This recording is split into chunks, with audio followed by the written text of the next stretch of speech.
Hi friends, గుమగుమలాడే కమ్మటి టమాటా పప్పు చేసుకుందాం. కుక్కర్లో 1 కప్పు కందిపప్పు వేసుకుని నీళ్లు పోసి 2-3 సార్లు శుభ్రంగా కడిగిన తర్వాత 1 కప్పు కందిపప్పుకి 2 కప్పుల వాటర్ వేసుకుని మూత పెట్టి అరగంట నానబెట్టుకోండి. అరగంట తర్వాత ఒక మీడియం సైజు ఉల్లిపాయని కట్ చేసిన ముక్కలు వేసుకోండి. మీడియం సైజు 4 టమాటాలను ముక్కలుగా కట్ చేసి వేసుకోవాలి. 2 పచ్చిమిర్చిని కట్ చేసి వేసుకోండి. 1/2 టీ స్పూన్ పసుపు, 1 స్పూను కారం వేసి 1 టీ స్పూను ఆయిల్ వేసుకుని ఒకసారి కలిపి మూత పెట్టి 4-5 విజిల్స్ వచ్చే వరకు పప్పును ఉడకబెట్టుకోవాలి. ఇప్పుడు ఒక గిన్నెలోకి చిన్న ఉసిరికాయ సైజు చింతపండు వేసి క్లీన్ చేసుకుని కొంచెం వాటర్ వేసి నానబెట్టుకోవాలి. కుక్కర్లో 5 విజిల్స్ వచ్చాయి. కుక్కర్ ప్రెషర్ పోయిన తర్వాత ఇందులో మన రుచికి తగినంత ఉప్పుని వేసుకోండి. పప్పు గుత్తుతో మెదుపుకోవాలి.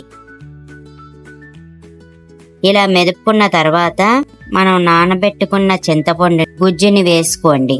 ఒకసారి కలిపి పప్పు చిక్కగా ఉంటే కొంచెం వాటర్ పోసుకుని పొయ్యి మీద పెట్టి మీడియం ఫ్లేమ్లో మధ్య మధ్యలో కలుపుతూ 5 నిమిషాలు ఉడికించండి. ఇలా ఉడికిస్తే పప్పు టేస్ట్ చాలా బాగుంటుంది. ఒక పక్క పప్పు ఉడుకుతూ ఉంటుంది. మనం తాలింపు పెట్టుకుందాం. ప్యాన్ లో ఆయిల్ గాని నెయ్యి గాని 2 స్పూన్లు వేసుకోండి. నేను 2 స్పూన్ల నెయ్యిని వేస్తున్నాను. ఇందులో 7-8 పచాపచాగా దంచిన వెల్లుల్లిపాయ రెబ్బలు వేసుకోండి. 1/2 టీ స్పూన్ జీలకర్రను, 1/2 టీ స్పూన్ ఆవాలను వేసి ఫ్రై చేయండి. శనగపప్పు, స్పూన్ మినపప్పును కూడా వేసి ఫ్రై చేయండి. ఎండుమిరపకాయలు, కరివేపాకు వేసి ఫ్రై చేశాక 1/2 స్పూను ఇంగువను వేసి ఫ్రై చేసుకోవాలి. పోపు ఇప్పుడు బాగా ఫ్రై అయ్యాక మరుగుతున్న పప్పుని పోపులో వేసుకొని చివరగా కొత్తిమీర వేసుకుని స్టవ్ ఆపేయండి.